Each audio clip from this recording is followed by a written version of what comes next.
All the best to all the speakers.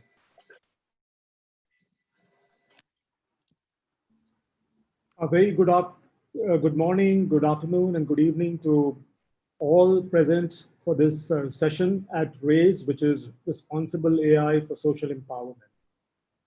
My name is Kunal, and Kunal Kumar. I head the Smart Cities mission of the Government of India.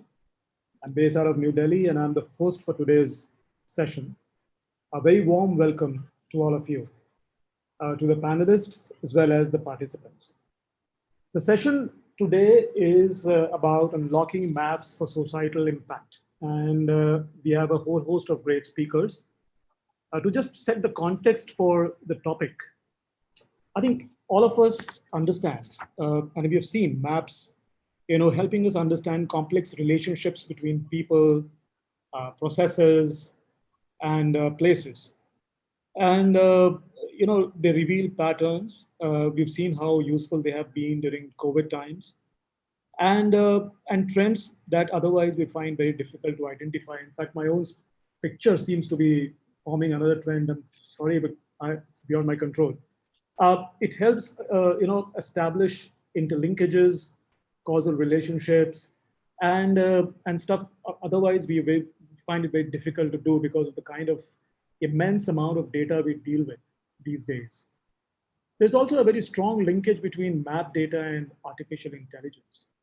We call it geospatial AI or geo AI. And AI and GIS we have seen. In fact, I have been working with the smart cities, and I've seen how useful they have been in this fight against COVID-19. Right from predicting where the new hotspots are going to be, which areas should be in containment zones, where are the new clusters forming, and so on and so forth. So as an ecosystem, all of us understand the value that maps bring and spatial data brings to us in government as well as in the private sector. Am I looking like a ghost more than a host because of my, just bear with this is technology, I can't really help anything about it. So I'll introduce our keynote speaker for today, Nithya Sowrirajan. She's our keynote speaker for the session. She's a long-time tech leader, currently, of course, serving as director at Google, so Google Maps. She's been responsible for bringing best-in-class geospatial data and insights within critical domains such as climate action, air quality, habitat conservation, health, and many other fields. Prior to Google Maps, she's spent a lot of her career in digital media, technology, and outside of Google, I must say that she's been supporting a lot of local clean tech community by mentoring startups and students. So we have her as the keynote, and she will be the one who will make the first talk tonight. Then we have Rohan. Rohan Verma is the CEO and Executive Director of MapmyIndia. He's leading this company, which is at a very exciting stage of its evolution, focusing on significant benefits that maps and location technologies can bring to individuals, businesses, and governments. He has deep interests in technology for social good. He, of course, works on maps, location, IoT, and so on and so forth. So a very exciting session coming up with Rohan. Vinod Bothale. Mr. Vinod Bothale has been working with ISRO for the last 34 years and is presently an outstanding scientist and deputy director of data processing at the National Remote Sensing Center, Hyderabad.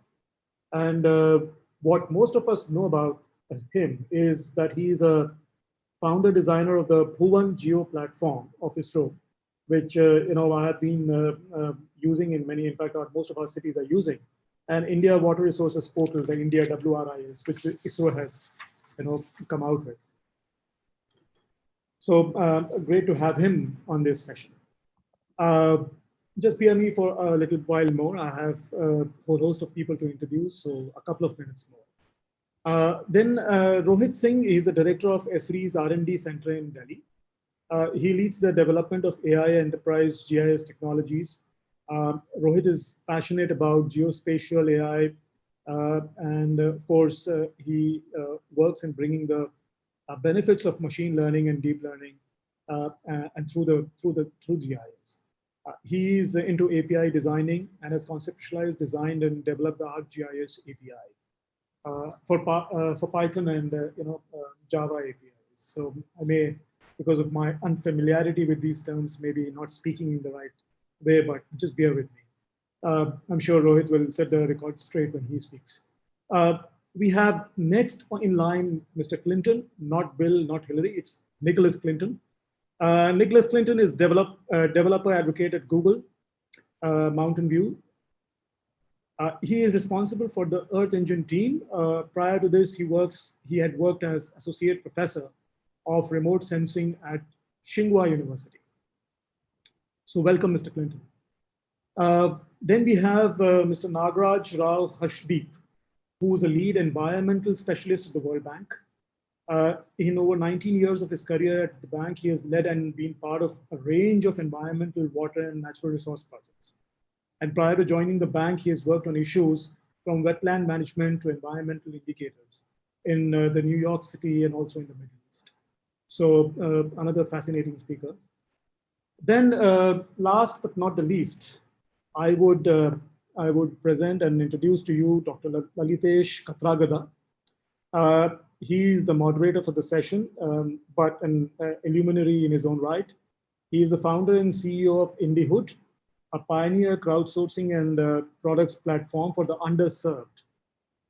His creation, Google Map Maker, actually tripled the world's digital maps corpus, is what I've been told, mapping 3 billion people in 187 countries. His robotic startup, Spherio, was actually Google's first acquisition in 2002. And after which he founded Google India and then headed Google India products until 2014. He has authored India's national open API policy to a large extent. So with that, I must say we have a lot of intelligence here, a lot of brain power and experience to talk about how maps can influence how governments, industry, society can work together. And as I can speak of my role as the Smart Cities Mission Director, Smart Cities essentially, are trying to solve a lot of complex problems, and the root of problem solving starts with actually having real intelligence about what is, and spatial data and maps really are very, very potent weapons that we have. We already have a urban observatory within our ministry in Delhi, and of course, many other cities are building observatories just to use this kind of data for planning and development of their cities. So with that, I again welcome all of you and the panelists. All of us look forward to hearing you, and I now hand over to Dr. Lalitesh to carry forward the proceedings. So Dr. Lalitesh, the stage is set for you. Thank you, Kunal. Thank you for a wonderful and generous introduction. Maps indeed matters a lot. Without any ado, we will start with the keynote speech, and then we will discuss a little bit about maps and launch into the panel. Nithya, if you can take over, that'll be great. Thanks, Lalitesh, and thanks, Kunal.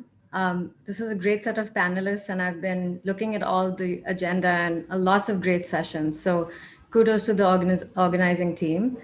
What I really wanted to do while talking about Google Maps and social impact is to make sure, as I was advised to do in preparing this keynote speech, that this should be practical, this should be applicable, it should be operational on the ground. So I'm really hoping that what I'm going to share today are some inspiration of practical examples that if you are an NGO, if you're a government authority, if you're any kind of partner on the ground that is enabling social and environmental impact, you have a good sense for what Maps has to offer and can look at how that innovation might further your own work. And if you're my parents and hopefully logged into Zoom, hi Amma and Appa, I hope that you managed to get in. All right, I'm gonna share my screen quickly and make sure we get on our way, because I know we have a great panel after me. Somebody give me a thumbs up. You can see my screen? Okay, perfect, thank you. All right, so this should not be unfamiliar to anyone. And Lalitesh, I did not know your long history with Google. We should have probably bonded over that some time ago. But Google's mission, of course, as you know, is to organize the world's information and make it universally accessible and useful. And while that mission came about in the foundational product of search, which is how most people think about Google, it is a foundational mission that's guided all of our other products as well, including Maps, Cloud, other APIs, etc. And that's really what's been the guiding principle for the mission of the organization that I work in within Geo.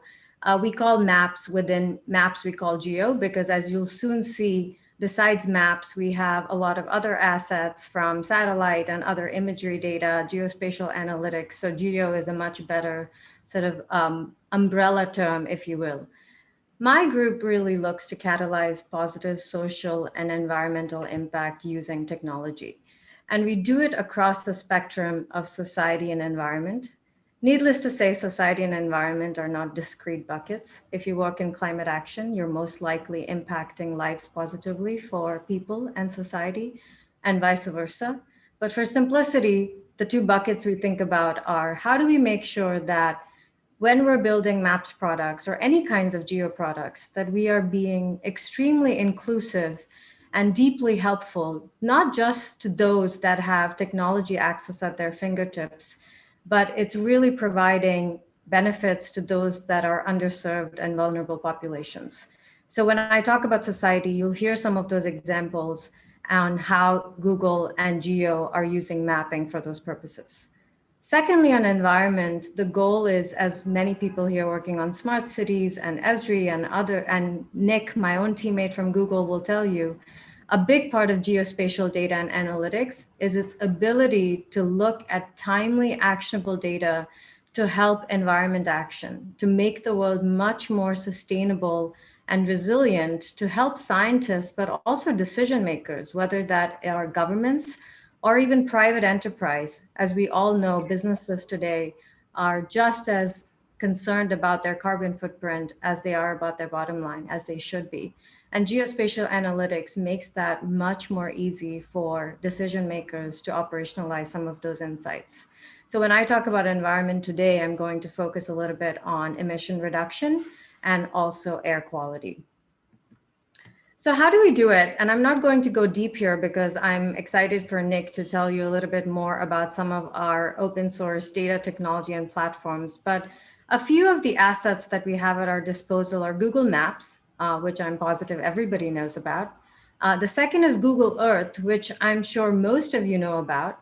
And then finally, Google Earth Engine, which is planetary scale computational platform. That is the one that's the powerhouse that is powering a lot of scientists and NGOs to really do cutting edge breakthrough work. So let's talk a little bit about how we do that. One of the things I want to call out at the outset is that we don't do this alone. The whole point of democratizing data to have open source platforms is to ensure that we are creating that access. We're giving the power to those that are on the ground, that have the domain expertise, that have the local know-how to actually make change. So even though these are our tech products, we work very closely, hand in hand, with nonprofits, with scientists and cutting edge researchers, with educators, with the media.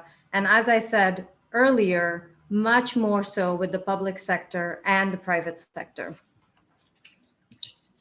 So let me start with society. As I said, I'll talk in two buckets, with society and then with environment.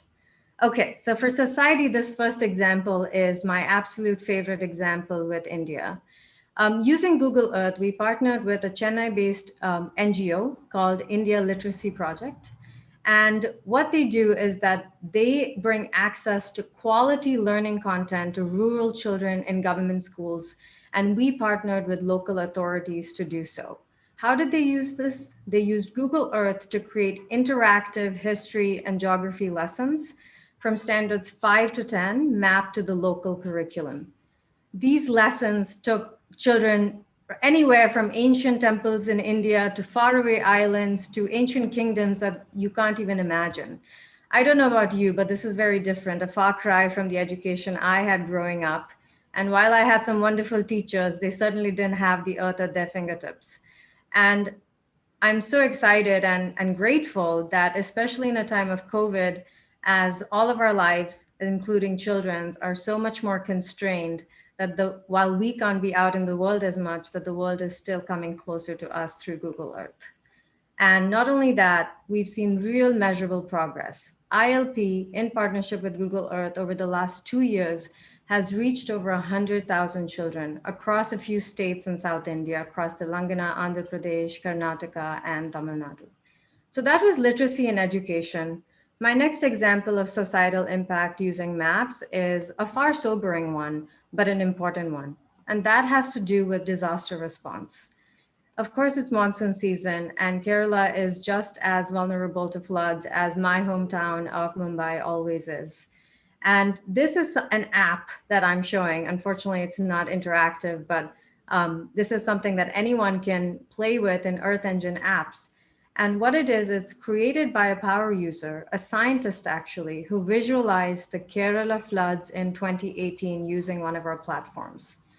And once again, this is done using Earth Engine API, which in a nutshell is Google's remote sensing computing platform. Using the Earth Engine API, the scientist was able to build this app in 2 days.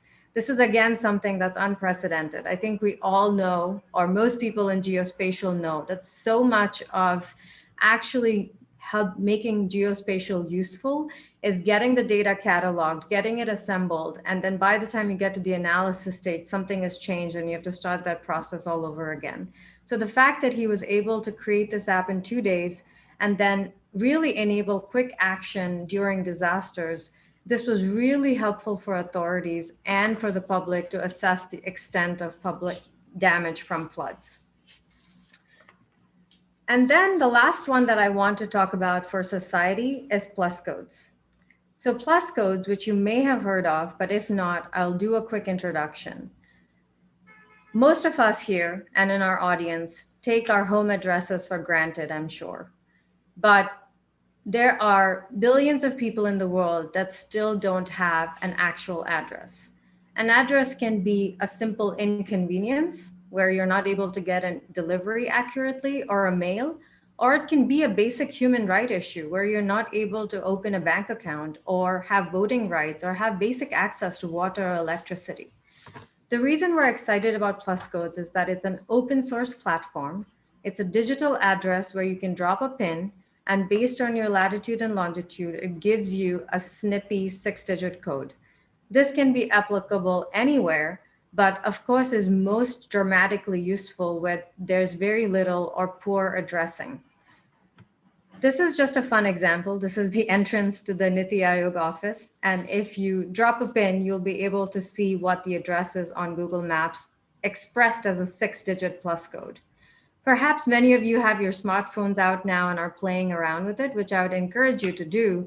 And while that's of course a fun exercise, the main purpose of Plus Codes and why we're investing in it quite deeply is that our mission is that no person, no household, no resident, no institution or business gets left behind without an address. We have been piloting Plus Codes globally in quite a few regions and are seeing extremely promising results. So let me take you through some of these diverse examples. The first one that you're seeing here is the Rural Utah project, where the Navajo Nation was not even able to vote. And I'm really excited to say that we were able to address them. They were able to vote. And in fact, as recently as a few months ago, they were able to avail of emergency services during COVID-19. The second one is right here in India. In partnership with the NGO Addressing the Unaddressed, we were able to address over 175,000 households, which is about 500,000 people. And once again, they were able to get e-deliveries. Again, very important, feels like a luxury, but much more important during a time of COVID, to be able to order online and have necessities delivered, as well as open bank accounts and start really getting all their mail. And lastly, in Brazil, we're partnering with the state government, and in Sao Paulo and other places, they are committing to offer households plus codes. The great thing about plus codes is that it is possible to be used in dense, what we call dense environments and sparse environments. So dense might be a city like Calcutta, but sparse is somewhere in a rural area like Brazil is thinking about. So that was society. I talked about a little bit about education, about disaster response and flood forecasting, and you can think about flood forecasting and the similarly even for droughts. And then finally, in terms of plus codes and addressing the unaddressed, the billions that still exist today. I'll pivot now more to the environment space. In speaking about environment, we had a very simple notion. We thought about how people love Google Maps, and the most basic use case is when you're in a city and you want to go from point A to point B, and of course that can happen. But we thought creatively about how can you use that same maps data that is so useful in painting cityscapes to look at carbon emissions. That and using machine learning to really fill some data gaps has helped us create some really state-of-the-art technology to provide emissions data to cities all over the world. And by the way, if you're wondering what this psychedelic graphic is, maybe some of you have guessed, but I believe it's the city of Mountain View, and it's the way the sun hits buildings and rooftops over the course of a day. No prizes for guessing why I'm showing this. This is really about harnessing the power of solar energy as a critical source for renewables.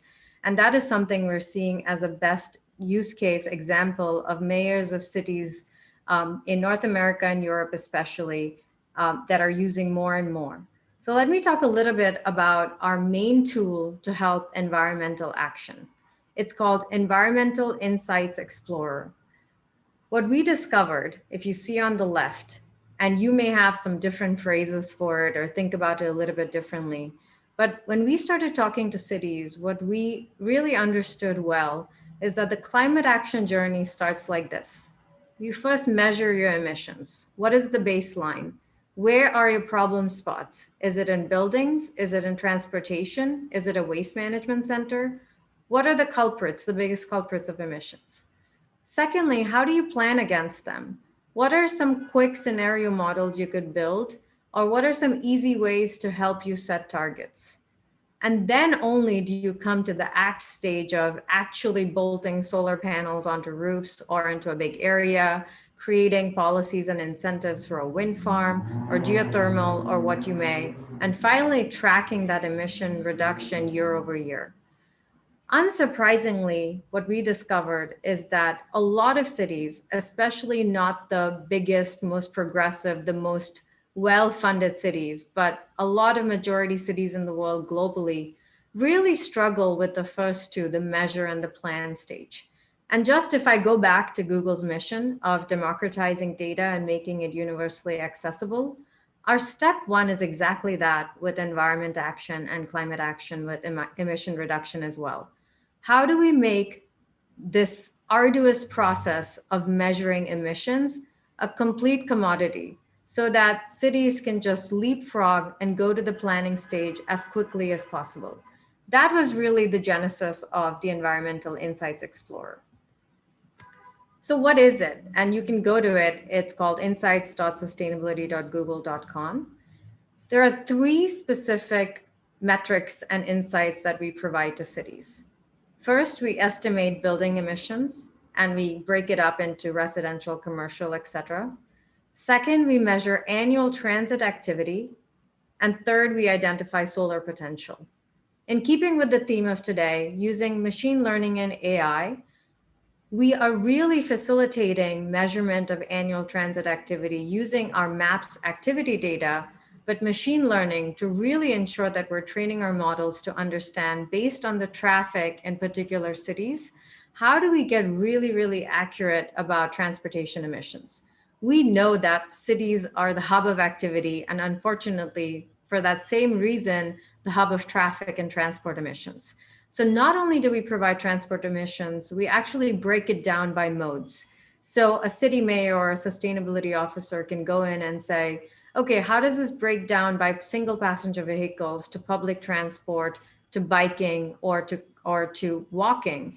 And in doing so, you may be able to envision what would happen if I shifted 5% of my single passenger vehicles to bike lanes. Those are the types of models that we're hoping to inspire with this type of data. The second way that we're using machine learning is that using our aerial imagery, and we have great imagery at very fine resolution, we are looking at rooftops, tall buildings, short buildings, rooftop geometry in space, and then using machine learning to identify some data gaps. And what it does, it spits out the solar potential for a particular city.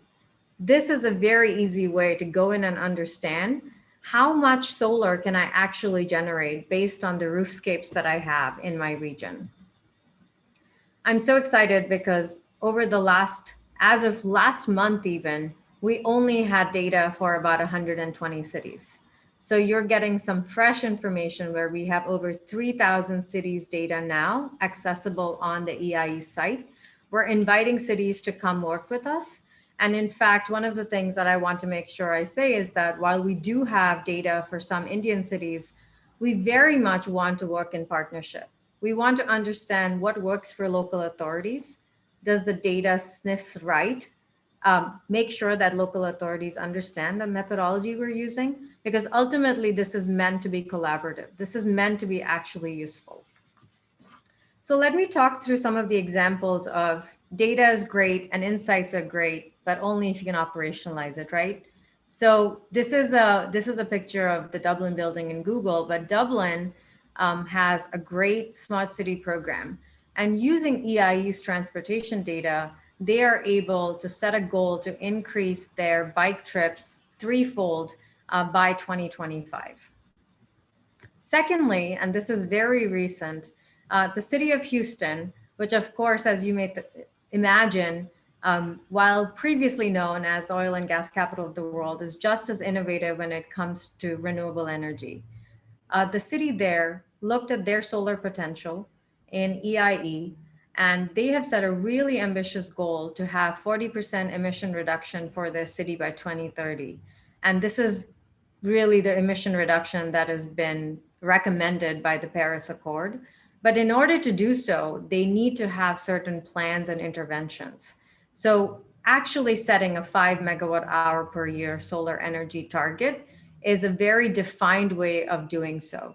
And while I don't say it on this slide, in talking to Houston, we know that creating renewable energy incentives actually also creates jobs.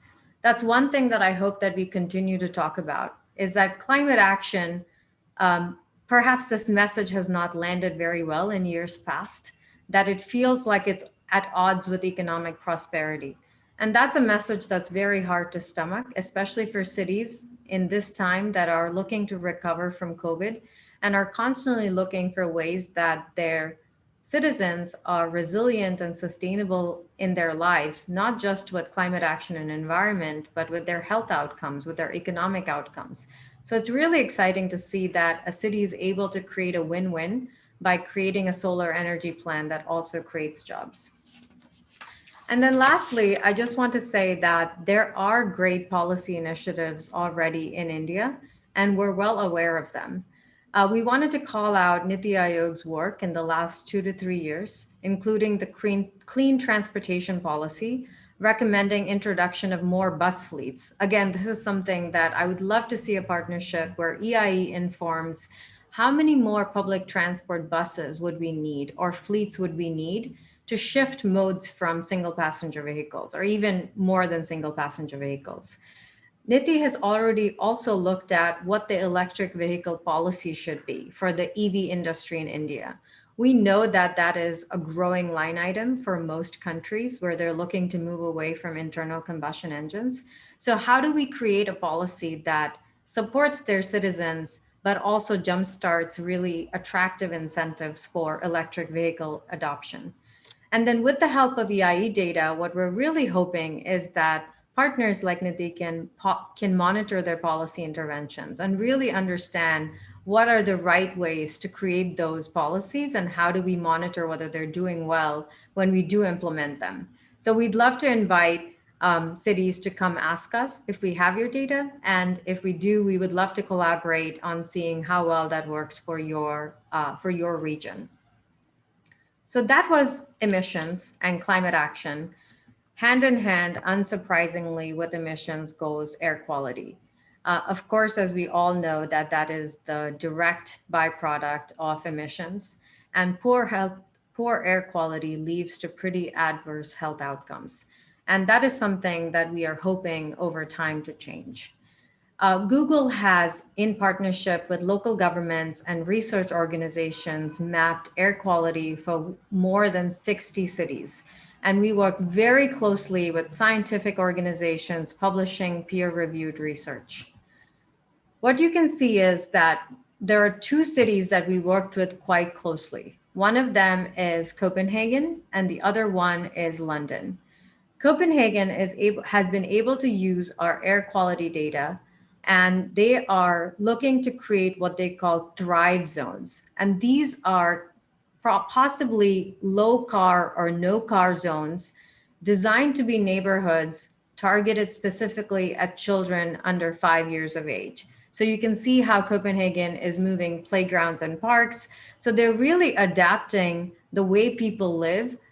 They're doing two things. One is mitigating for air quality by understanding that their quality better and particulate matter, NO2, et cetera. And secondly, it's adaptation, really thinking about their most vulnerable populations, children with respiratory diseases, and how do we make sure that they are setting them up for success as they grow up. Similarly, in London and as well, we have been mapping hyperlocal air quality.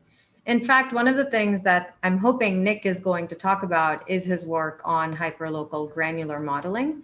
And the reason hyperlocal modeling is really, really important and machine learning is important here is that data is hard to come by, but with some data, we can really train our models to be much more expansive and hopefully scale to lots more countries and map it.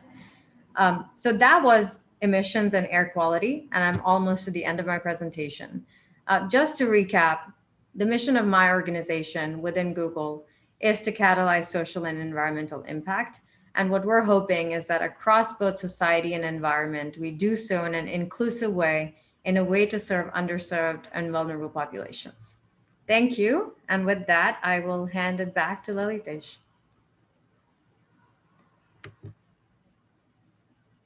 Thank you, Nithya. That was a wonderful presentation and extensive coverage of the societal impact that you can have with maps and Earth. Let me just add a couple of comments before we begin the panel presentations. Maps, like Kunal mentioned, is central to both development and societal activities, public spaces and public activities.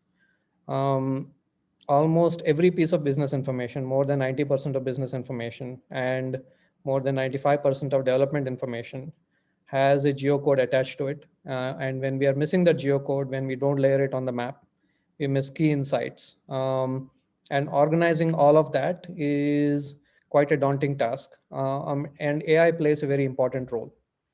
But AI itself, as the discussions we are going to have in the next hour or so, AI itself is not enough. It requires AI combined with visual assets, combined with people contributing to it, and policy. So let me give a simple example. If you take the imagery of Earth and use machine vision on top of it, you'll be able to determine the roads and the buildings and so on and so forth. But you'll not be able to label the roads. To label the roads, you might need something like Street View or people on the ground and so on and so forth. Right. So it's a collaboration between people, policy, public, and AI. And with that, we will launch into the panel. The first speaker we have is Rohan, the CEO of MapmyIndia, one of the oldest mapping companies, digital mapping companies in India, and probably in the entire developing world. With that, over to you, Rohan.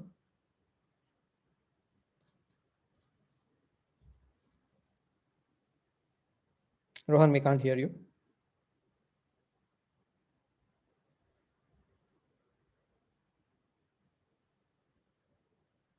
You can hear me now? Yes, we can. Okay, great. You can see my slide also, right, Lalitesh, the home screen? Okay.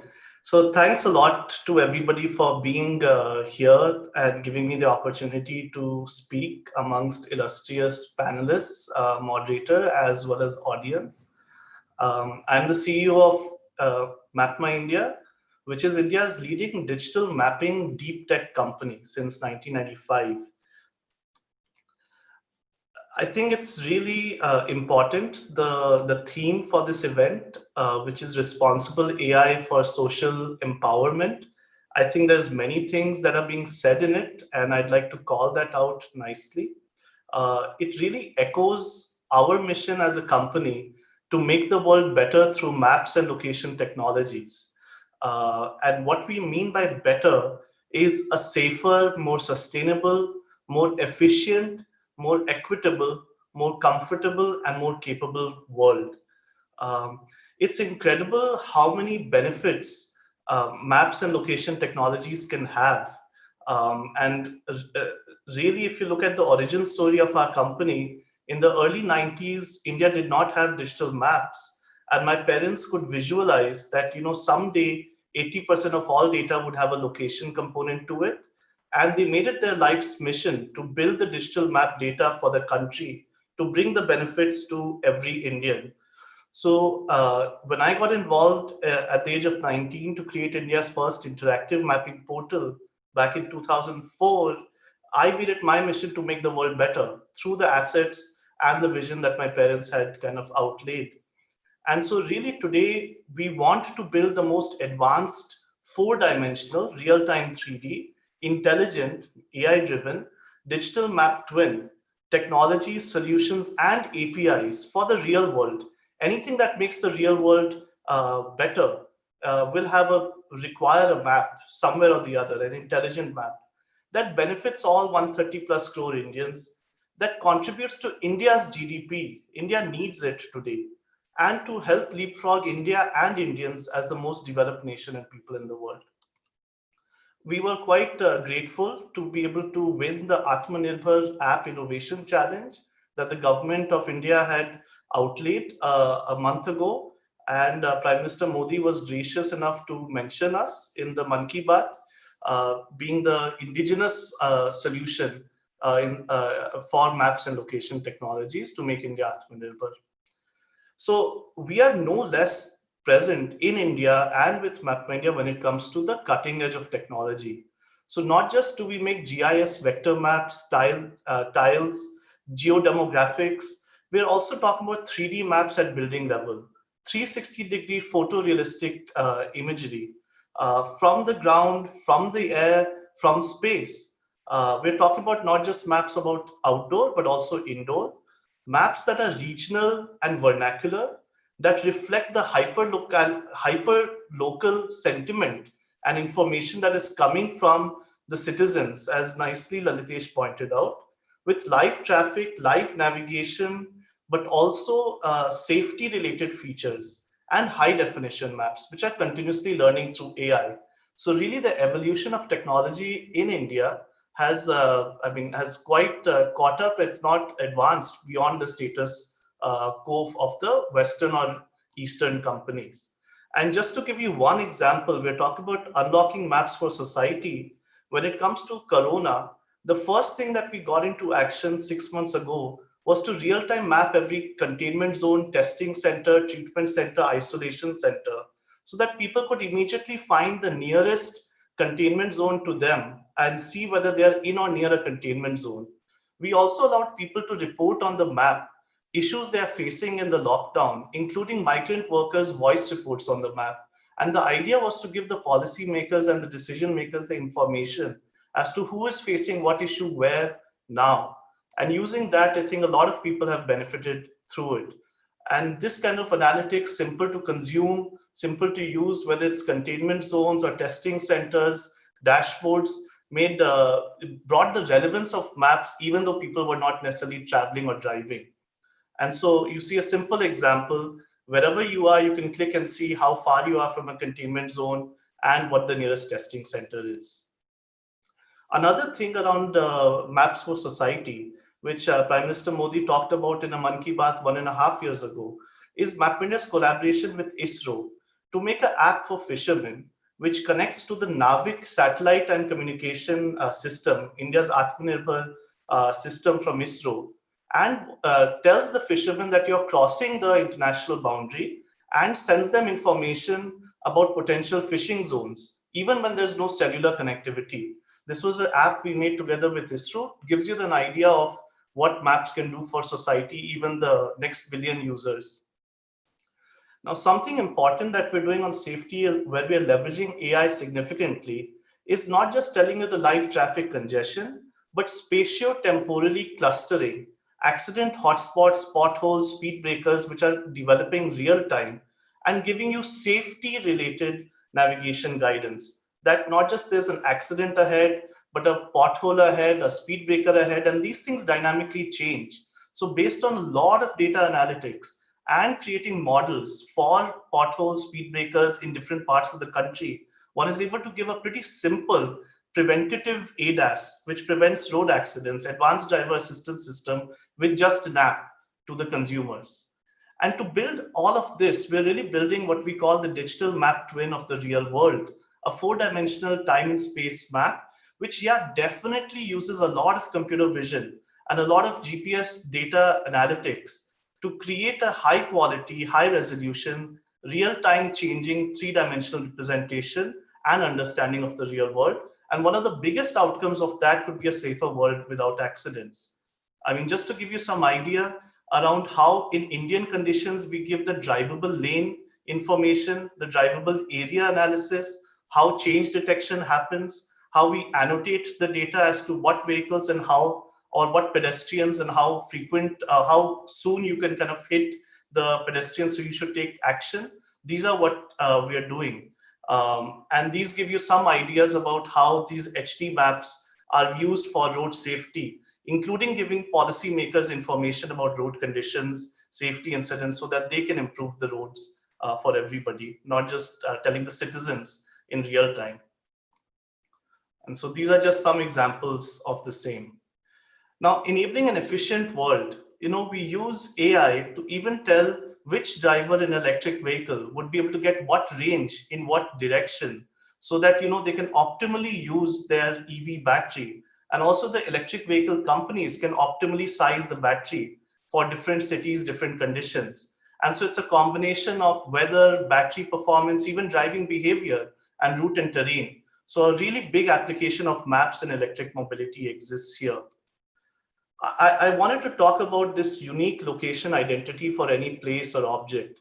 This is something MapmyIndia conceptualized in 2005, where we said every place and location deserves an identity. And we've manifested that as a 6-character code, which whether you're living in a big villa, an office complex, or a mud hut, you get a unique location identity for your place. So that, getting identity means dignity. If you have to communicate that you're in an emergency or that your water connection is not working, what do you tell somebody if you don't have an address? So we made a pretty simple 6-character code.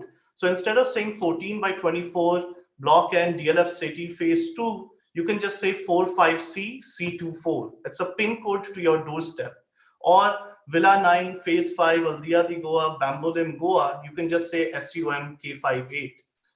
Simply, people can get the eloc at eloc.me. They can share it. Because we have APIs, there are 200 million users who have access through our different app partners, including emergency response, where they can consume or leverage this eloc information. Now, geospatial analytics in full 2D, 3D, and 4D, this is kind of tools that we provide to scientists, to statisticians, to decision makers, to be able to understand what's going on, visualize, and then query the data so that they can come up with their own insights. So you can run queries, you can visualize easily. In Corona, I think it has been very useful. It is down to the house address level, building level granularity. And I think that is going to create a big thing or big change for urban analytics and urban planning. What are the solutions society is looking for? Safety, street light automation, solid waste management. We don't want smelly, dirty cities. So these are simple tools, but effective tools, and they are really being used across the country and can be used across the world for streetlight automation, solid waste management, a combination of maps, GIS, and GPS and IoT, or whether it's for traffic management or emergency response. And one of the things that we're doing is telling the government where the dark spots are, where golden serviceability can't happen on the highways. based on the time of distance and so on and so forth. So finally, to say that, we give all of these as APIs and SDKs. People can just go to mapmindia.com/API and start building their own wonderful applications for consumers, for governments, for businesses, whether it's software or IoT, etc. The power of MapmyIndia can be in your hand to solve real world problems and make the world better. Our tech stack kind of consumes the data, the mapping software, analytics, IoT. We build standard products, standard solutions, and enable third-party applications. I think I'll end by saying that we have to believe truly that responsible AI is critical. And I think that's driven by the business mission and business actions of companies. I don't personally prescribe to advertising-led business models. I think that creates perverse incentives and creates AI that is actually uniquely harmful to society. I would encourage everybody to build companies, business models, and businesses which are direct in value to consumers, because then the technology that they will build will be responsible truly. And at the same time, I would encourage everybody out there to choose the systems which are building AI, to choose those systems wisely. Don't go into the fancy words and fancy or seemingly naive or benevolent products and services. Know the business model behind the companies you choose to work with and see what impact that can have on you as a person, as an ecosystem, and as a country. I love the fact that we've talked about Atmanirbhar and we've talked about responsible AI.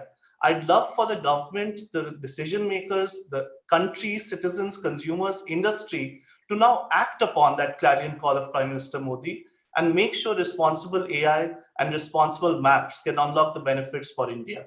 Thank you so much for your time. I really appreciate it. Thank you, Rohan, for these words. And thank you for a extensive product outlay that you have built over the years. And one of the interesting things about maps and geodata is that it allows us to go beyond the cities. And India has been a pioneer in remote sensing, which allows us to sense information about soil and crops and earth. And this has been going on for decades. And to talk about that, we have Vinod from the National Remote Sensing Center.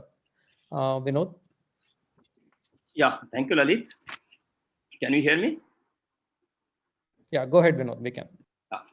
Yeah, good evening, everyone.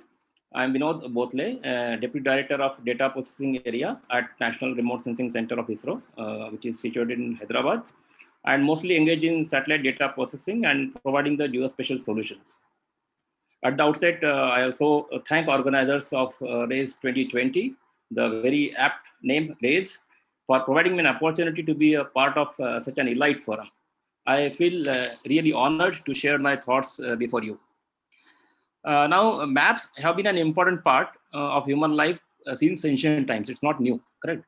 Although a map is a simple idea or a simple word, it has the potential and power to transform society at grassroots levels.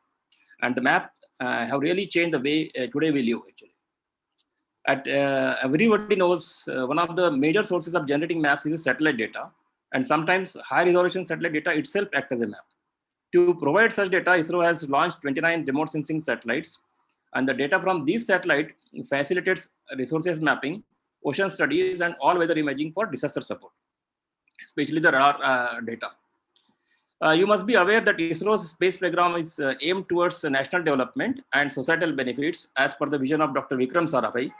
But many of us do not really know how the benefits are reaped. In my talk today, I'm trying to highlight how the space program and geospatial technologies have changed the quality of life of the people. Secondly, the use of AI/ML and potential of areas of application further. Can you see my slides? Yes, we can, Vinod. Now, the 29 satellites I talked about, the data received from these remote sensing satellites have powered major national missions. The countrywide mapping of land use, land cover, surface and groundwater resources has really helped in preparing sustainable development plans. And these plans from regional level to the panchayat level. Similarly, desertification and land degradation kind of activities mapping have been extremely useful for understanding the vulnerability of the soil resources for degradation and enable planners to take measures for development and reclamation, and thereby increasing the potential of agriculture. Why I'm talking about is that if you see the discussion paper of RACE 2020, we see agriculture as one of the thrust area wherein we need AI intervention. Similarly, if we see the identification of potential location for wells, which has been facilitated by the Rajiv Gandhi Drinking Water Mission outputs, then forecasting of crop production. This has been very successful example because you get production figures before the harvest, and this is very useful for the planners. NRC and the Central Water Commission has also launched India Waris portal, which is now encyclopedia of the water resources of the country. Now, it's not stopping there. If we go ahead, enabling decentralized planning, Panchayat have been empowered now for making sustainable development plans in their own area. So this is by enabling, by giving the satellite data and the maps at the scale where they can do the planning for Panchayat. These efforts really translated technologies from lab to the land, making enormous social impact in terms of development and the livelihood of the people. Now, adding to this, one of my now Rohan has mentioned about the potential fishing zone maps. These had been very popular and enhancing the fish catch yield by the fishermen. Now it's a gigantic task to process such data to create nationwide maps. The petabytes of data has been analyzed with a hybrid approach. So because this has been going for almost like 2 decades, hybrid approach of machine learning, supervising classifiers, ground checks, and for generating the natural resources map for the country. And this is again on the periodic basis. So if you see this, transforming these efforts into online, publicly open Bhuvan Geospatial platform has played really a catalytic role with a repository of wide variety of map resources, standard web services, OGC compliant web services, and applications. With these rich data and the map base added with the authentic ground scenarios, and these ground scenarios are captured through the controlled crowdsourcing, paved really the geospatial based governance. And Bhuvan supported more than 183 geospatial applications, ministries, and state, where I would like to thrust specifically upon a very successful use. It's end-to-end support to the Manrega, Mahatma Gandhi Narega program, that provides employment opportunities and livelihood to the rural masses. This was continued even in the local, this now COVID-19 time, and helping people to earn their daily wages. Today, if we see the Bhuvan Geo platform records 40 million assets under Manrega. One can imagine the kind of employment generated under this scheme and brought the social upliftment. Essentially, what is being done is that Bhuvan is used for validating the works which are carried out. This is before the work starts, during the work, and after the completion of the works. Some of the flagship programs that touch the people lives and supported by Bhuvan also includes Housing for All, Amrut and Smart Cities, and property tax assessment in Telangana. Housing for All started with Telangana, but it actually reached now entire India because it's a basically scheme for weaker sections, and transparency and accountability is brought in there. Similarly, if you see Pradhan Mantri Fasal Bima Yojana, per drop, more crop, this is also supported on Bhuvan. So there are a host of applications that have been supported, which is bringing the transparency and accountability in the projects and systems, where the ultimate beneficiary is society or common man. So Bhuvan and MOSDAC portals. These two portals basically are supporting disaster risk reduction, and it provides the alerts for cyclone as well as the whenever the landfall is occurring on the coast, it gives the location as well as the intensity kind of thing. So this is able to save the lives of the people and livestock. One of the major use case of this is basically a Hudhud cyclone, which happened in Andhra Pradesh in 2013, and it has saved so many lives. Practically no life was had gone that during the only whatever has happened because of only the wind damage. Similarly, forest fire alerts are being sent every day 4 times, and that is given to functionaries as well as the people, and that is helping to conserving the forest. If you see the ICT-based multimodal Pragati program, that is Prime Minister is reviewing, monitoring this development and infrastructure projects. Bhuvan is providing the inputs from the geospatial point of view, and it supported monitoring of 275 development and infrastructure projects of central and state governments. And this, if you don't know, this has got an investment of almost like 2.3 lakh crores. One of the recent example, you would have seen that Bogeyville Bridge, which is the Asia's second largest bridge. This was also one of the projects which is monitored. And this happens a month, it's a monthly meeting basically. And so far 32 meetings have happened, and these 270 projects have been reviewed by the Honorable Prime Minister.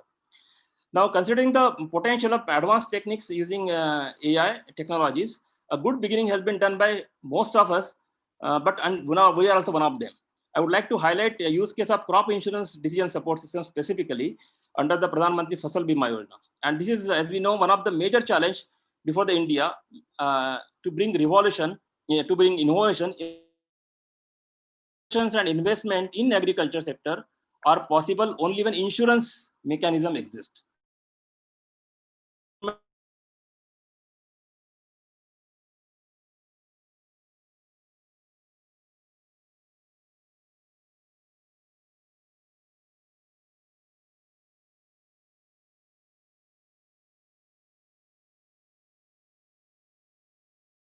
Really affected the farmers, and the claims have been settled by Maharashtra government based on our inputs.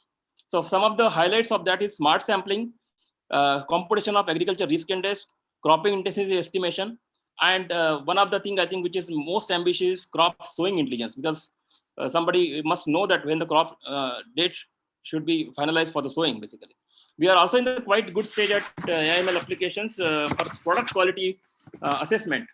Feature extraction from the real-time images data, because we get the data on the real-time from the satellites, and analysis-ready data products, so which is directly usable to the users, and users have to spend less time on the analysis.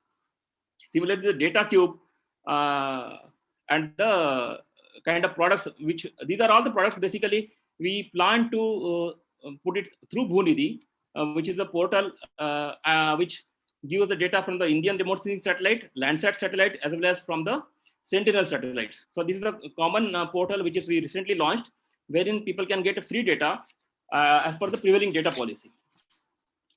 Now, key to achieving the many ground level requirements like precision and agriculture, water stress management, food security and poverty elevation, building social and physical infrastructure, or land record modernization, it can be really attempted if maps are produced at higher scale and at rapid rate. Now, without micro level information, this planning and development and advisories to the farmers, it actually remains a dream. So answer basically lies in engaging the IoT platform, building automated classifiers, feature identifiers, truth discovery for publicly sourced data, because as we know, no maps can still give the data, entire data. So public sourcing is one of the best idea, but truth discovery has to be done. So their AI has a lot of component, and this will help to create these maps in months than years. So basically the latency has to be minimized for creating the thematic maps, which can really help for the development. So AI and machine learning has really great role to play in bringing such solutions.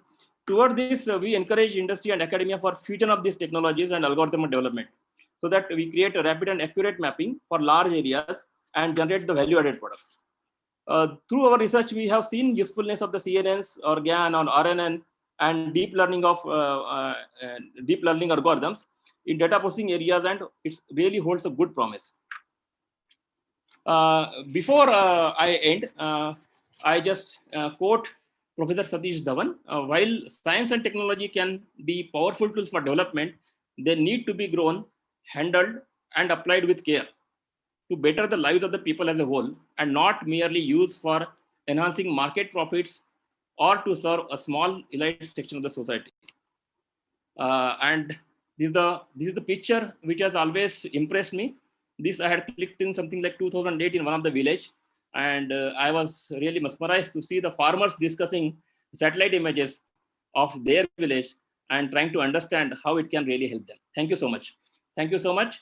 Jai Hind. Thank you, Vinod. That was a wonderful presentation, brought back many memories. I had the privilege and the honor of working with the then Chief Minister on the Hudhud cyclone, and what you said is absolutely accurate. I think on that day we lost 5 lives, and that is because they didn't listen to the police. And to contrast, in 1970, when Andhra had a similar cyclone, I think the number of lives lost were about 3,000. So India has come a long way, and a lot of that owes to the remote sensing effort, which has gone on for more than 3 or 4 decades from the Sarabhai times. And you said a couple of things which are, I think, very germane to the topic of AI for societal impact. One of them is, I think, the increasing of the accuracy. The level of precision accuracy has over the last 10 years gone up by an order of magnitude, and I think the next 10 years will go up by another order of magnitude and unlock several layers of applications which are not possible today. And I think we are set up for some very, very exciting times. And with that, I will introduce you to the next speaker, who comes from one of these. If you are not in the GIS space, you won't have heard about him or his product. But if you're in the GIS space, everybody knows about what they do. ESRI is this software product and this platform which is used for, which has been traditionally used for enterprise mapping, but increasingly used to handle large data cubes. And almost every enterprise that deals with geodata, every government that deals with geodata, along with consumer products like Earth and Maps, and with deep science products like remote sensing data, uses ESRI to make sense of all of it. With that, over to Rohit to talk you through that. Thank you, Lalitesh. Can you see my screen and can you hear me okay? Yes. Okay, great, awesome. Well, thank you, everyone. It's great to be here and tell you all about what we are doing about Geo AI and unlocking information from maps for societal impact. So let's get started. So Lalitesh rightly said, if you haven't heard of ESRI, you're not alone. ESRI is the largest software company that you've never heard of. And it actually builds the most powerful mapping and spatial analysis software in the world, with over 50% of the GIS and mapping market share. But what I'm really sure of is that all of you have definitely seen this now infamous COVID dashboard from the Johns Hopkins University. This gets billions of hits every day, and this is running on the ArcGIS platform, which is our mapping and spatial analysis platform.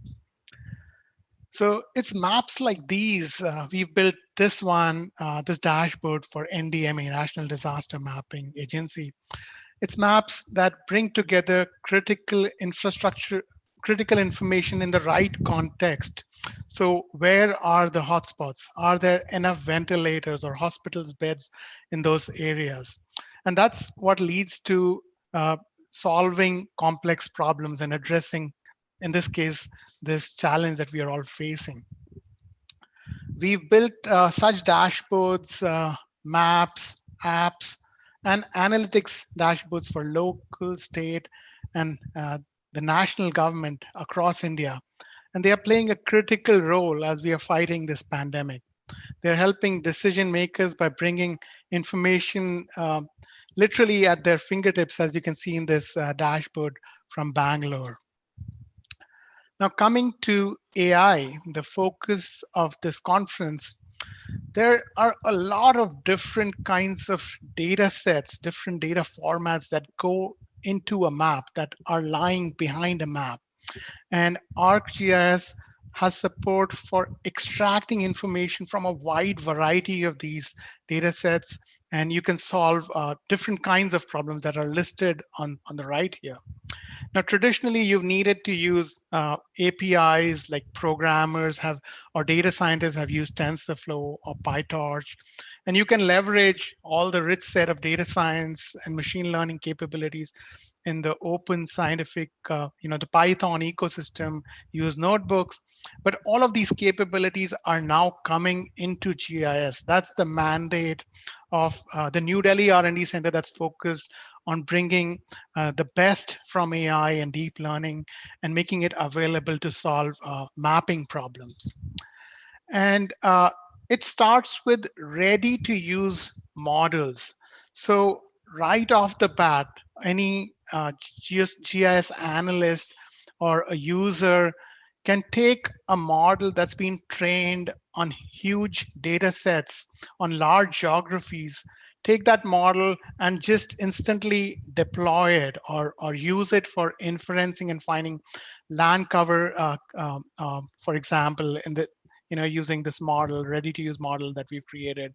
There's this building footprint extraction model, and we've trained it on a huge amount of data across the US. It actually works across the globe surprisingly well. I'll show you a few examples. And even models that work with point cloud data sets. So here's an example for tree point classification from a point cloud that's used to create those digital twins that Rohan spoke about. Here are some results from the building footprints model that's ready to use. And as you can see, around the world, many areas, it's giving spectacular results. In fact, it's rivaling, human accuracy in many cases. Here's an example where it's working outside of the US, even though the trained model was never trained here. Now, I'd like to also talk about the case of when you have local problems, you've got local data sets, these are not on the internet, and you want to solve those problems. And I'm going to take like a couple of examples here. I want to address the problem of how GIS, GeoAI can be used to monitor and map slums. As you know, over 1 billion people across the world, 1 in every 8 lives in slums. And slum upgradation is a key sustainable development goal of the United Nations. But any such initiative relies heavily on slum mapping and monitoring. So here we are looking at Dharavi in Mumbai. This is data that we obtained from MRSAC, Maharashtra Remote Sensing Application Center. And mapping of slums like these is a time-consuming process that involves digitization.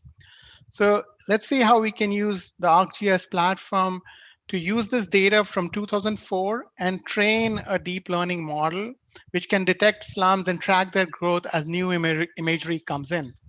So ArcGIS already includes tools that help you train these deep learning models on data that you have on your system and use it to find, in this case, slums on newer imagery.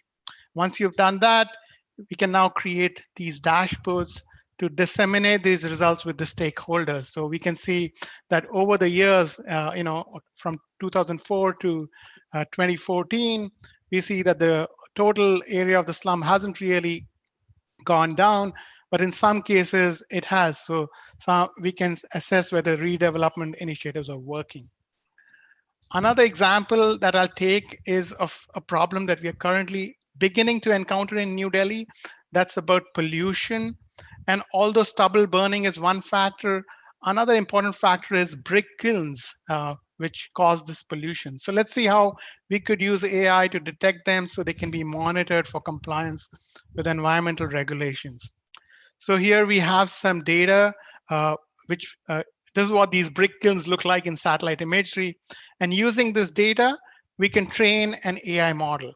Now, those of you who are data scientists in the audience, your tool of choice is Python and notebooks, and ArcGIS has support for those integrated. And using a trained model, you can then find all the brick kilns in the Delhi NCR region. But there's something more than that. When you look closely, this brick kiln is oval. This is actually an older design. There's a newer design of the brick kiln, which causes less pollution. It looks rectangular. It's known as the zigzag kiln because of the way air flows through it. So we are using this model to classify whether the brick kiln is the old design or the new design. And there's an NGT order, National Green Tribunal order, which mandates all of these brick kilns to turn to the new design by last year. So we can use AI to see whether on the ground, if that's really happening. And we can see, red is the old design, blue is the new design. And as you can see, over the last 6 years, the number of kilns has nearly doubled. And we still have a long way to go. We only have 9% of these kilns converted to the new design. So these are just a couple of examples. This was my last example here, where we could leverage AI, bring it into GIS, and solve problems that you and I are grappling with on a daily basis. So with that, I'll hand it back over to Lalitesh. Thank you, Rohit. Thank you for the tour de force. The ability to democratize, learning from user data is something that Esri is providing, and it's a very important dimension of I think mapping. And the next speaker, Nick, is going to talk about this thing called Earth Engine, which I remember started off as a side project where somebody said, what if you layered imagery from satellites starting back in 1970 and just looked at how the earth changed over time. And somebody said, why not build the ability to do computing on top of it, and Earth Engine was born. Nick, over to you to talk about this wonderful tool. Yeah, thank you. Can you hear me? Yes, we can. Okay, let me, I'm gonna start sharing here, and hopefully that's gonna work. Can you see these slides? Yes, you're good to go. Okay, let me just, can you still see the slides? Yes? Yes, you're good to go. Okay. All right. Thank you very much. That is a tough act to follow. Those are some amazing presentations, and it's inspiring to see all the great work that's being done in this space. I just want to introduce Earth Engine a little bit, and I'll talk about how I think that's created impact in the world and can unlock even more impact. The link in the middle here is to this presentation, so everybody can have these slides if you want the slides. And I'm kind of burying the lead here, but you can see the background is in fact air quality modeling built using machine learning from Google's data. And we're interested in leveraging these kind of models to help cities and regions improve their air quality by making interventions and seeing what happens in terms of mode shift and that kind of thing. But first, I just want to, there we go. I want to describe Earth Engine a little bit. Earth Engine is Google's cloud platform for big data analysis of satellite imagery and other geospatial data. A lot of times people ask, why is Google doing this? And the reason is that there's lots and lots of imagery from space agencies all over the world. And these data are still relatively siloed. So if you don't have a lot of storage and compute and APIs to power your analysis of these data, it's hard to generate insights from them. But it is Google's mission to organize this information and make it accessible and useful. And so we see Earth Engine as like the geospatial manifestation of Google's mission statement. We want to organize the world's satellite imagery and other geospatial information and make that accessible and useful. How do you do it? It is much easier to move your question to the data than it is to move the data to you. And certainly you can download stuff from Earth Engine. You can download any of the imagery you find or anything you make from the imagery. And you can also upload your own imagery if you want. But I like to tell people that if you find yourself doing that, you're doing it wrong. You should try to move your question to the data, do all the analysis on the Earth Engine side, and then just get the result that you need, which might be an image or a statistic or something like that. So the first component of Earth Engine that's important is the data catalog. There are 30 some petabytes of imagery in this catalog and growing every day. All of Landsat, all of Sentinel, most of MODIS, and a variety of other geospatial data sets, weather and climate, land cover, this kind of thing, are all already loaded into this catalog so that you don't have to do the hard work of downloading and pre-processing. There is also computation co-located. So we make a large cluster of machines available to every Earth Engine user so that you can analyze all the data in the catalog, but you also need APIs to implement your workflow. So we provide an API that's implemented in both JavaScript, Python, and a new REST API so that you can easily implement your workflows in Earth Engine. And we make it easy with these browser-based IDEs. So you can use Colab in Python, you can use the code editor in JavaScript. The point is that you don't need a powerful computer to make this happen. You can connect to Earth Engine from the comfort of your neighborhood cafe and do global scale analysis that way. Machine learning. I have to put a little code here, and the point is just that doing a classification or a regression or prediction in general in Earth Engine is very, very easy. You just need this much code. You can instantiate a classifier, train it with your training data, classify an image, and visualize it, and that is it. Once upon a time, you know, when I was doing my dissertation, it took me about 4 years to do this. And now it takes an Earth Engine user about 4 minutes. And so that is really the big impact of this platform, is that it's sort of revolutionized remote sensing, and students and practitioners the world over can get results in minutes instead of years. So even if this is not a big flashy impact in terms of apps or papers, there is a steady creep of impact in academia and learning that will enable a new generation of practitioners. We also have fancy classifiers. Of course, TensorFlow is fully supported in Earth Engine, and you can develop your models in TensorFlow, host them on Google Cloud AI platform, and then get your results right to Earth Engine. And that enables fancy new stuff like convolutional models to be applied natively in Earth Engine. So this is just a convolutional model that is doing a land use classification based on all the pixels that you can see here, not just one pixel. So the curse of dimensionality is alleviated by going to these deep learning models, and Earth Engine has support for all that. Apps. It's not enough to just get a paper anymore. You have to share your results. And furthermore, what you really want is to operationalize them so that decision makers and policymakers and practitioners can get access to your analysis and make decisions based on it.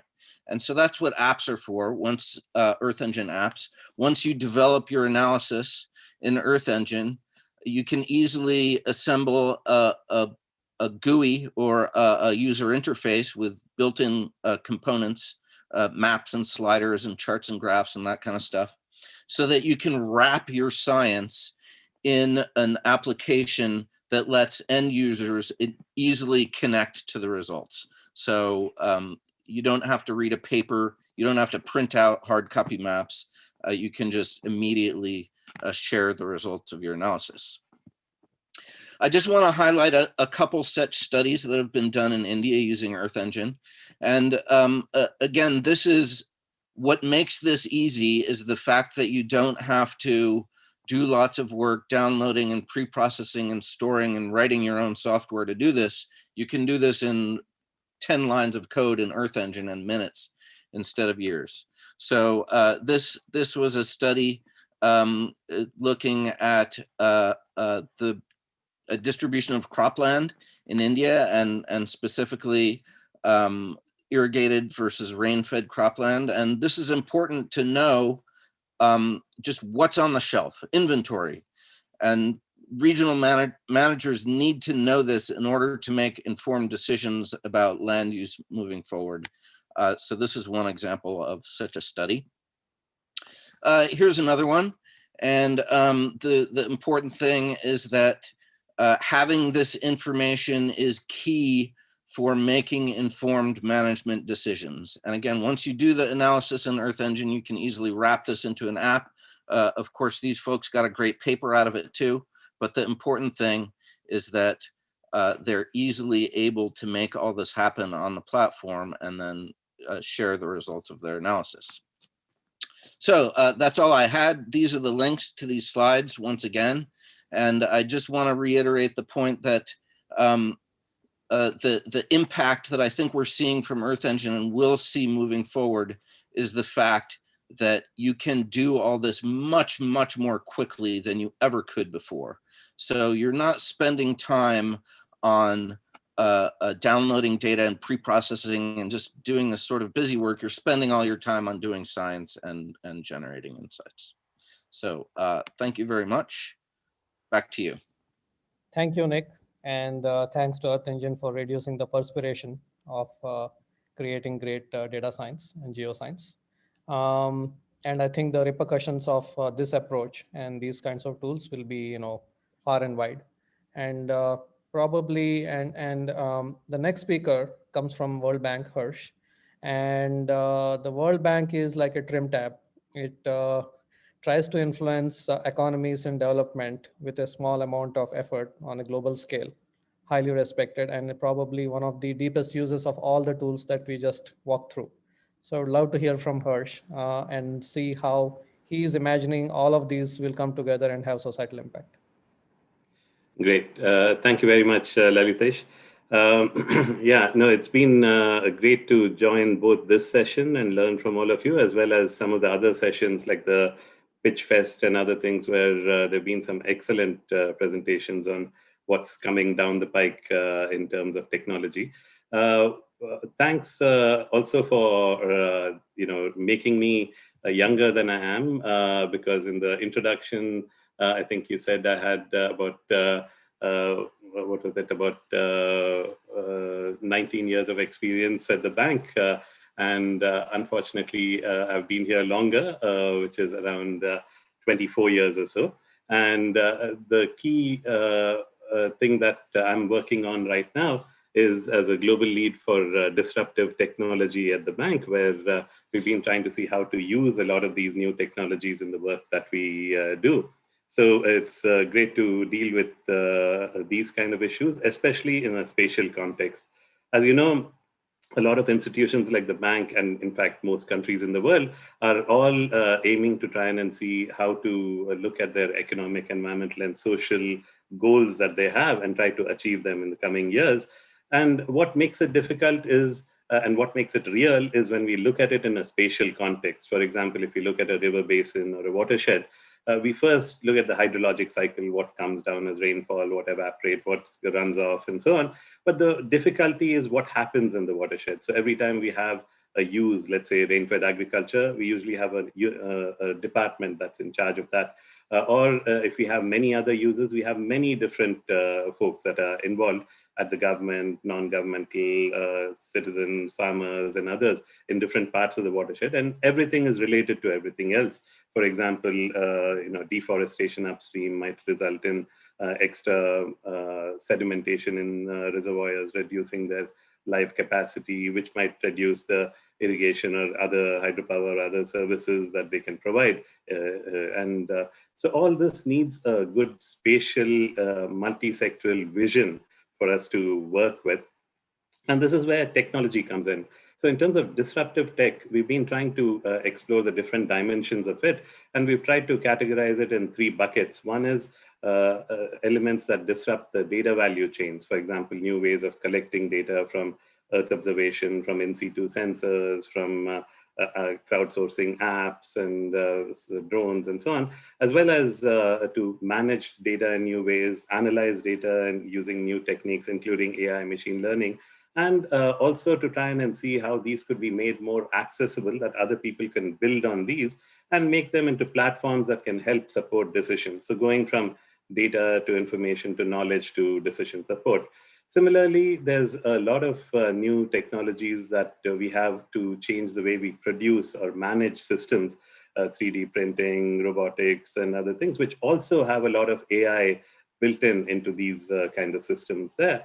And thirdly and last, we also have new ways of interacting with stakeholders, whether it be on looking at digital platforms for markets or for the Uberization of the world, or to have ways of competitions and virtual learning and reskilling that we all need. So these kind of things all are different elements of disruption. And the big challenge is, how do you take a lot of these different elements and combine them in ways that can solve a lot of the problems that we have? And this is where it's not just one technology, but the combinations of technologies that probably will result in meaningful impact on people, as we've heard before as well from you. So now this could help revolutionize development in many different ways. And if we look at the AI aspects of this, there's a lot of data mining that AI can help with, whether it's images or text or social media or other elements there, or new ways of imagine having a chatbot where you can ask for just like you can ask for Siri or Alexa or others now to say, do I need a raincoat today? You can also ask for data that's relevant for different development and disaster management and agriculture and other parameters. And there's a whole new world out there in terms of new ways of machine learning and a lot of the buzzwords that we heard today, including what I now call Harshadeep learning, because I have to keep learning and keeping up on top of these elements as well going ahead. So now in the bank, we've tried to see how to support these using a lot of new evolving institutional ecosystem that we've built, whether it be the information technology related. There's a tech and innovation lab that's been growing dramatically in the last 3 years. A lot of other elements, like another set of people who work on ag or disaster resilience, or looking at development economics and open learning campus and community of practice across all the geospatial folks at the bank, as well as some of the teams. For example, I lead a team called the Disruptive Kids Help Desk, Knowledge Information Data Services, to try and see how we can help teams with using new technologies, along with folks at the different ITS group, which is on geospatial. And as part of this work, we've been trying to explore how we can help address different types of sustainable development challenges in different countries, whether it be related to many of the things we heard today, whether it's giving alerts in time, or helping with insurance, helping with agricultural crop yield estimations and environment, water, urban, social, a whole range of things, even basic things like reimagining poverty mapping, which we really don't have a good handle on globally. So these kinds of things require us to think differently. And this is where AI could play a really big role in terms of helping make each one of these things much better than what we are doing right now. But the challenges, on the other hand, are what we call the 3 I's. Lots of problems with information and information access, which I'll talk about in a second. A lot of issues with institutions. Not everybody is walking around hand in hand. And a lot of issues on capacity on the institution side as well. And also on a lot of basic investments that are required, for which these are both challenges which can hamper mainstreaming of AI, as well as things that can be solved because of improved use of a lot of these types of technologies as well. So on the data side, we usually have 3 kinds of reactions. One is, how can we have data? We're in the middle of nowhere type of thing. Or, of course, we have data, and these are unfortunately real photos from India in recent years, unfortunately, where a lot of this kind of data management will only result in, the only thing digesting this information is probably termites. Right? And also the new problem that we have today, which is that there's all kinds of data pouring out of everyone's computers right now, and people are wondering how to drink from this deluge that's out there and make sense of information that's there. So there's a lot of things that really should be out, but unfortunately are not in many of the places where we work.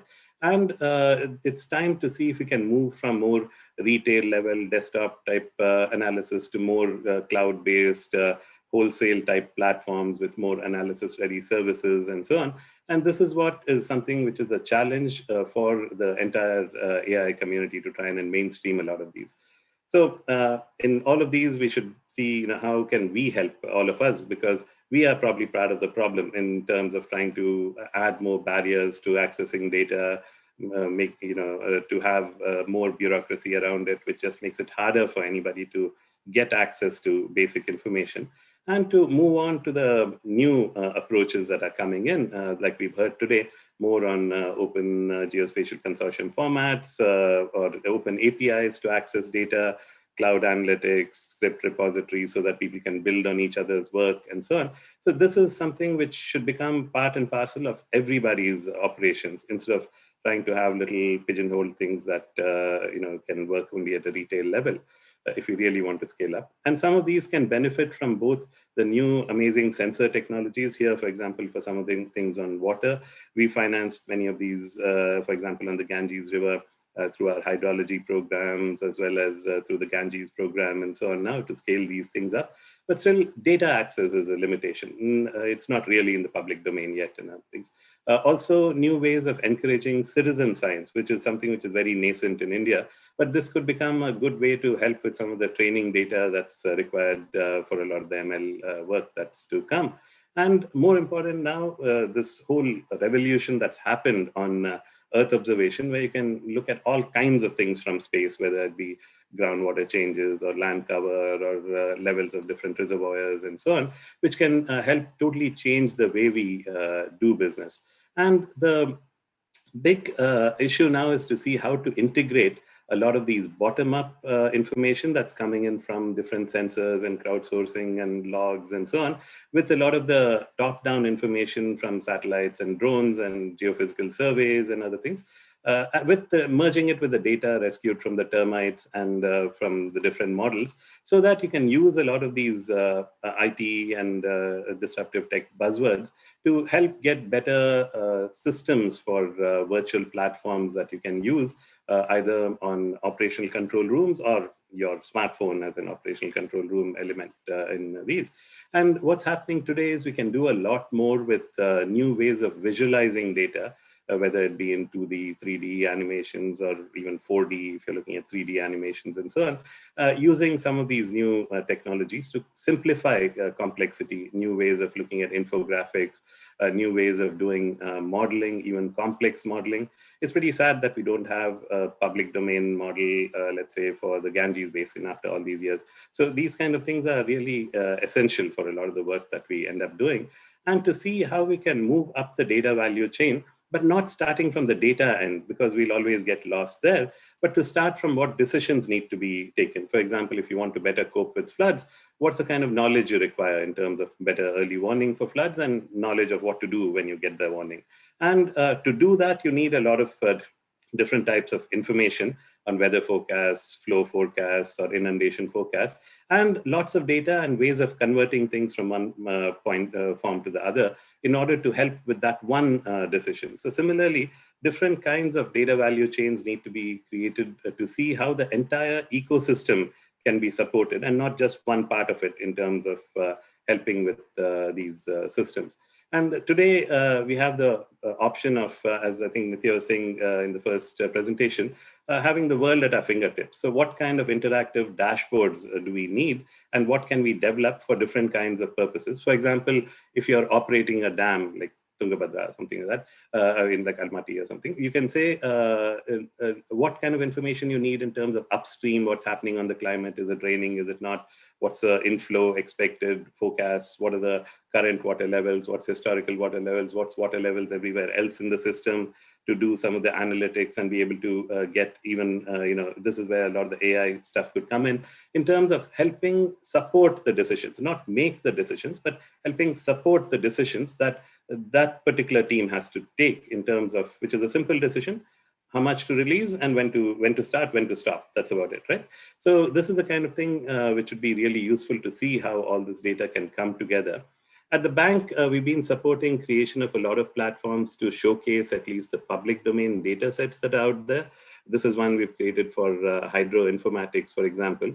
And the issue is also to use something that's been helped by machine learning, like showing it in, let's say, Bengali, or using, I think in this case, we're using the Google Translate APIs to see how to translate into different languages, or even to look at new kinds of apps that could be taken to look at how, let's say, vegetation is changing over time, and NDVI vegetation index is looking in different kinds of systems using the free data that's available today for us.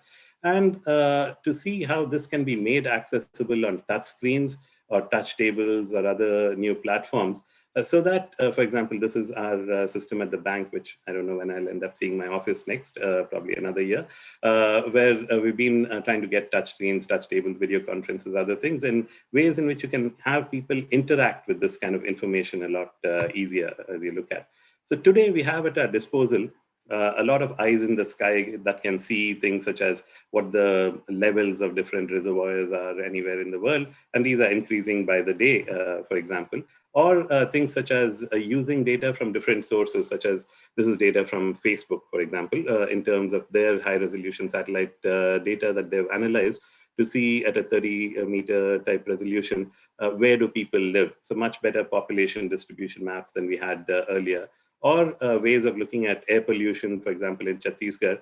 And if you want to make it transparent and look at the underlying information, places like Korba, you see why the NO2 levels are very high because of a lot of the coal-fired power plants in the background there.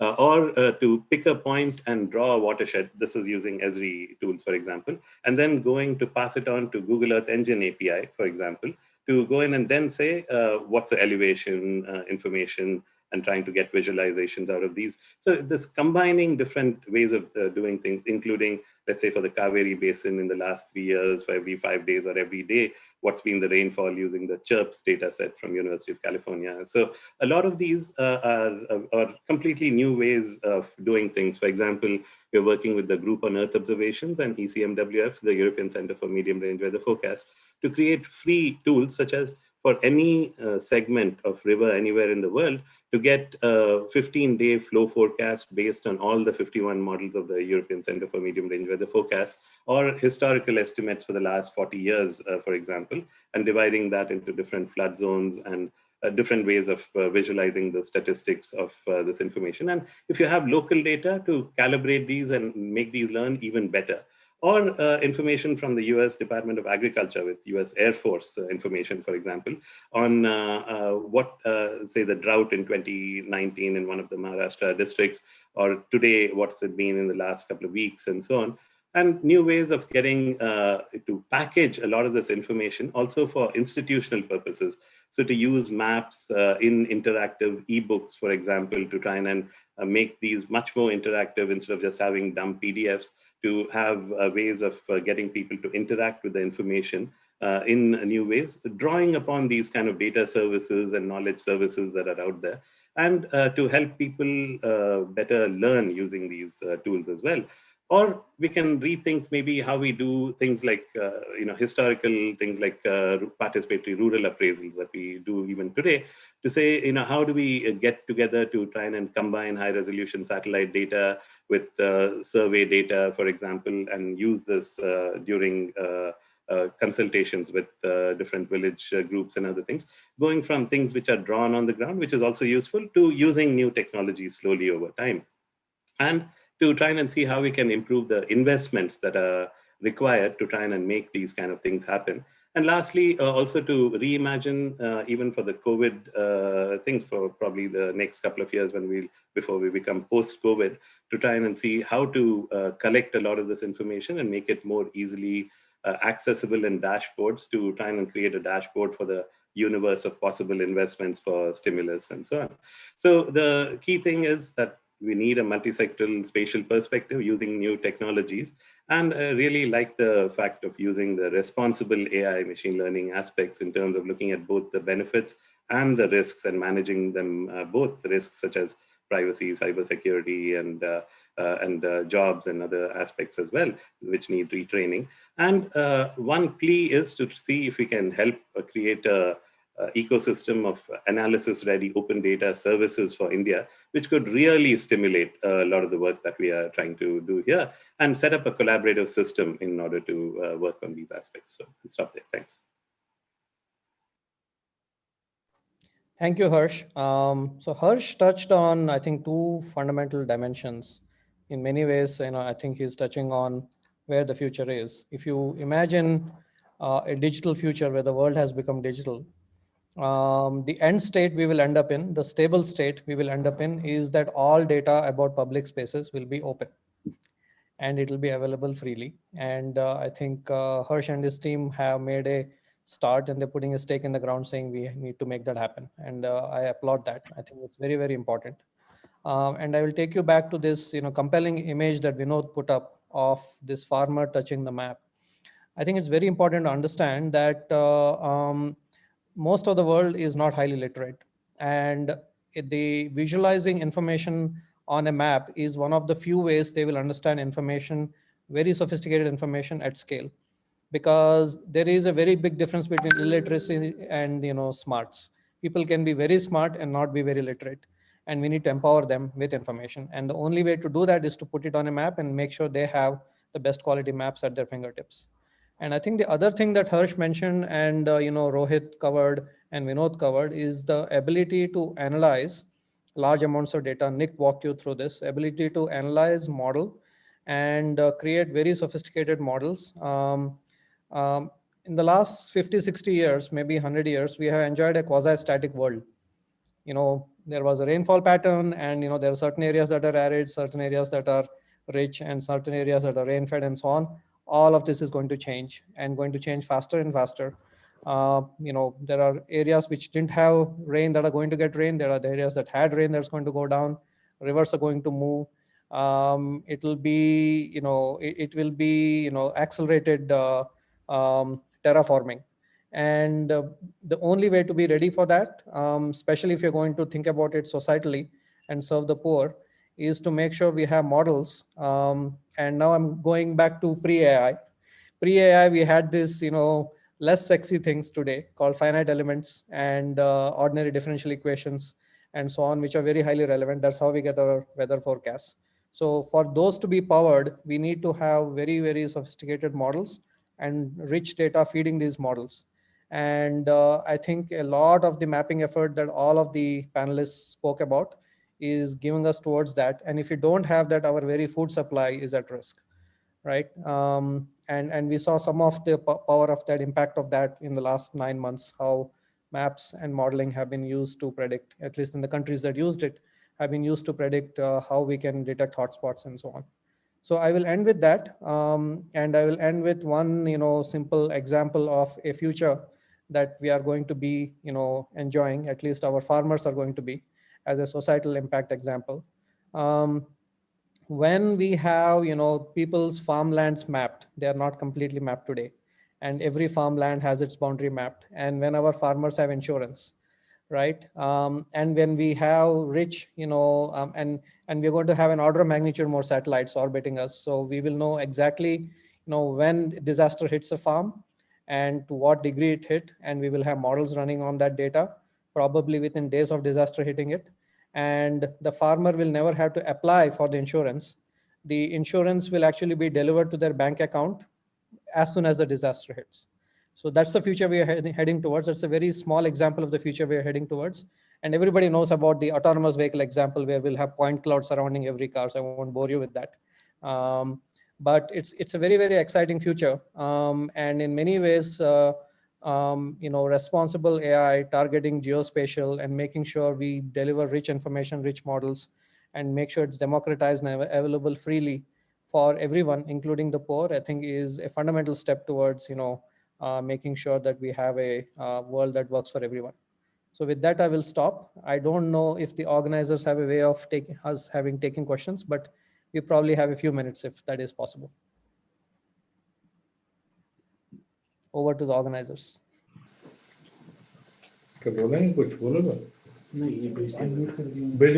वहां से कुछ question पसंद कर दे. They posted the questions in the chat, please. Okay, so we have a question here. I will read the question and I'll direct it to one of the speakers. Why don't we have open data? As a student, we don't have access to data as our counterparts in the US and European countries. I think your counterparts in US and European countries might disagree, but they have their own open data. They get enormous data. Can Vinod sir attend to this question? Vinod? Yeah, thank you, Lalit. I think it's a very valid questions in today's times, because what we see is that people are hungry of getting the data for their applications. So I just wanted to tell them that ISRO has also open data policy, which is coming up.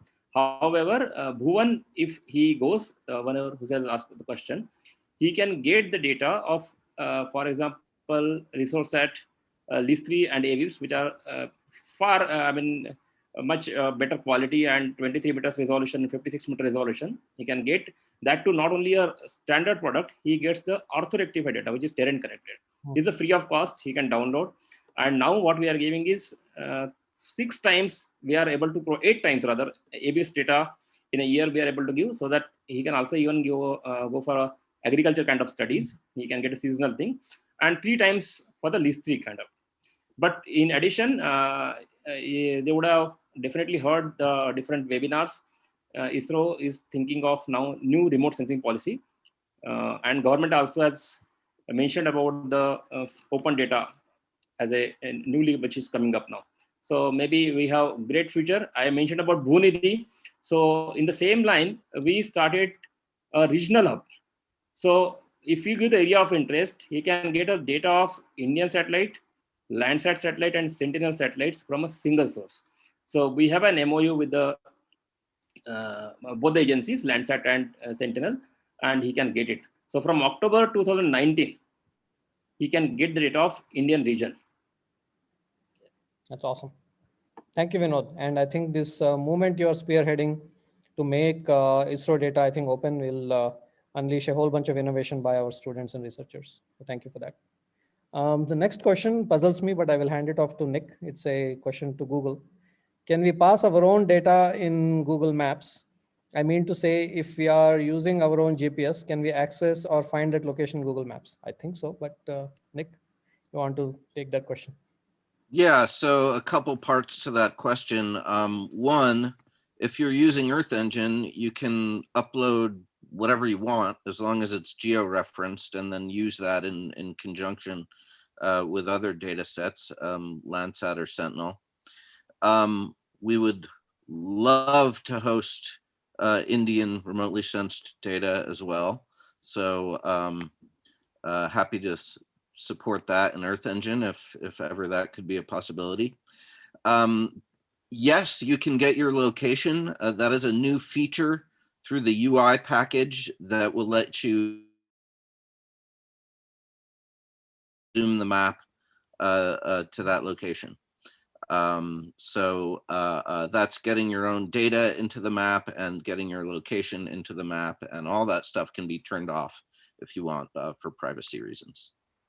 Cool. Thank you, Nick. Can machine learning be used to reduce conflicting routes taken by humans and wildlife in wildlife reserves, or track the movement of migratory birds and wildlife? Harsh, you want to, Yeah, sure. And also a quick word on the first question, because it brings back memories of when I used to be studying civil engineering back in IIT Madras more than 30 years back, and where all our hydrology classes were with data from the Colorado River and places like that, because all the India data was secret. So I learned a lot about the Colorado River, but never managed to contribute anything to our own rivers. So unfortunately, the situation is still the same today. And actually, it's the same in many European countries as well, Romania, Bulgaria, and so on. So this is one of the things which really needs to change globally in terms of getting more data out there, because then you'll get all kinds of people contributing to the solutions. On this last question, there's a lot of really exciting work happening nowadays in terms of protected area management, use of different types of technologies and AI, especially on camera trap AI and so on, where people are trying to put a lot of the camera trap images in public and trying to use AI to do recognition of different species so that you can map a lot of these presence of different activities. People are also combining these with the previous question on the GPS elements, where you have collars and other things to be able to track a lot of different iconic species or herds or other things in different ways. There's a little bit of an issue as to how public you can make it, because you don't want to also encourage poaching and other elements there. But there's a lot of this which is starting to get used in a big way.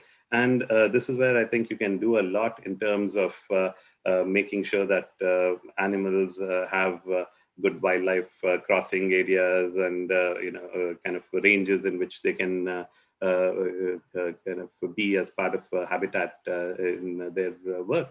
And also to try and see if you could get the most out of the productivity angle as well, in terms of some of the ecosystem services and benefits that are there from these systems. But this is an area which deserves watching very closely. Yeah, thank you, Harsh. And I would like to add to one thing to that. See, until very recently, the world has been looking at the problem of, this conservation as an example. where you have a top-down national policy, you get the data and figure out interventions, right? With data becoming democratized and the people becoming, more and more empowered, it will be possible for the communities who live in those areas to do something about it, not wait for intervention from above, because um, one central command sitting in, Delhi or Washington DC cannot, manage every community. Communities will be having a significant role going forward, and it is, I think, our duty as scientists to make sure that they have the data that they need. Lalit, if you allow me, I can supplement additionally, because I think there's a lot of questions on data availability. Can I speak? Of course, Vinod. See, I think one is that people wants data for applications. Additionally, now the trend is to get APIs. So if somebody is interested, now in one of my slides I mentioned that there are almost like 7,000 OGC compliant services one is giving. So that corresponds to core satellite data. At the same time, land use, land cover, groundwater prospects, geomorphology, land degradation, all these satellite and natural resources sensors, basically, what is periodically carried out, all this data they can get as web service. The information is given well about there itself, how to consume that web service in their programs or in their application. Additionally, fortnightly water data they can get. Earlier we used to talk about the yearly water spread, but now we are giving fortnightly water spread. In addition to that, 68 products, which are basically environment and climate sciences products, which is related to land, ocean, atmosphere, and cryosphere. These are given free of cost, and this has got different frequencies. Some are daily, some are on fortnightly, some are on monthly, some are on yearly, and even a global NDVI also they can get. Global normalized differential index also they can get it. So all these things are very available. So they can go to Bhuvan store and explore the availability of these data sets. So, and Vinod, just so that, I can ask on behalf of the audience, so people can go them, use them freely, create derivatives and provide innovations and services to their own customers based on all this. Yeah, because terms of use are already given on the Bhuvan. What are the terms of use of using this data? Because derivatives, when they create, of course, normally most of this data is given under the basically the open policy itself. Wonderful. Only the terms of use are, once they see, they can get the full clarity in terms of how they can use this data. Okay, so some of the students who are there, I think they should go check it out. Be great for their BTech and MTech projects. Siddiqui writes, can AI be involved through drone survey mapping specifically for improving urban mobility? That can I take it? So I think, Rohan, do you want to address that? You might be doing some of that already. Yeah, I mean, in general, to improve urban mobility, I think you're looking at, on one side, improving the road and transport or mobility infrastructure. And the second, on the other side, you're trying to look at the real-time mobility, prevention of accidents, that kind of solution. So through drone surveys, it's essentially another way of doing 360-degree mapping, the same way that you would do on terrestrial. And then if you can real time recognize objects, classify objects, and then feed that into your decision support system, either for monitoring or for kind of informing some relevant stakeholder like a road authority that, something is happening there, go and fix it. It could even be a law enforcement related issue. So that ways it can be quite useful. I think in India, this drone policy is taking some time, but it is going to open up. And that will unleash a whole host of new applications and use cases. And I just wanted also to add that, look, data and maps for India exists. It's existed for 25 years. It may not have existed with the big companies or the big organizations earlier. But with the market opening up, a lot of people are able to leverage data, geospatial data, through APIs or otherwise through solutions, cloud-based or in-prem. I mean, just to give an example, we've mapped 3 crore places, every house address in hundreds of cities, and every village across the country. 99% of the road network with all the relevant attributes. So I'd highly encourage people to explore the options that exist, whether you're a business user, a government user, a developer, or a consumer.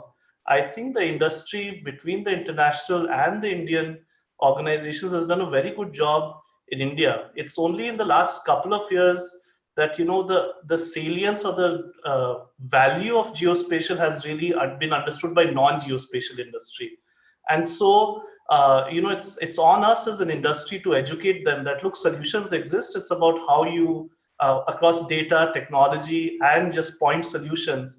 It's about how you leverage it, and I'm pretty sure India, just like mobile phones, in mapping also will become a huge consumer and beneficiary, and also a technology powerhouse.